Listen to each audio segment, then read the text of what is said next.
మొన్న ఒక వీడియోలో నాకు సర్జరీ తర్వాత కొన్ని కాంప్లికేషన్స్ వచ్చాయి అన్నాను కదండి. చాలామంది సజెస్ట్ చేశారు చూపించుకోండి అని. నేను ఆల్రెడీ గైనకాలజిస్ట్ దగ్గరికి వెళ్ళానండి. నాకైతే ఈస్ట్రోజన్ లెవెల్ చాలా చాలా తక్కువగా ఉంది. దానివల్ల ఇలా ఈస్ట్రో జెల్ అని ఇది ఇచ్చారనమాట. మార్నింగ్ అండ్ ఈవినింగ్ నేను ఇలా జెల్ అయితే అప్లై చేసుకోవాలి. లేకపోతే నా హార్మోన్స్ అనేవి ఇన్‌బ్యాలెన్స్‌గానే ఉంటాయి. అంటే నాకు బయట నుంచి ఈ జెల్ పంపించి హార్మోన్స్ని బ్యాలెన్సింగ్గా ఉండేలాగా చేస్తున్నారు.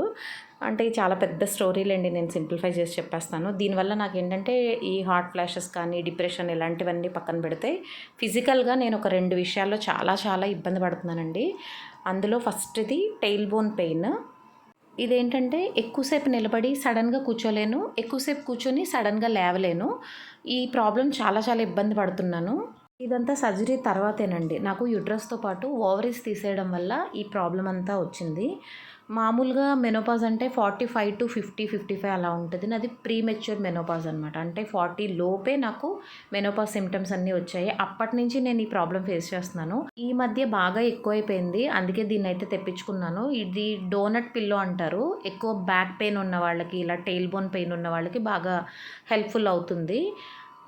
దీన్ని ఇలా సోఫాలో కంటే కొంచెం హార్డ్ సర్ఫేస్ ఉన్న చైర్స్‌లో వేసుకొని కూర్చుంటే చాలా బాగా డిఫరెన్స్ అయితే కనిపించిందండి నాకు ఇది వాడిన తర్వాత అయితే.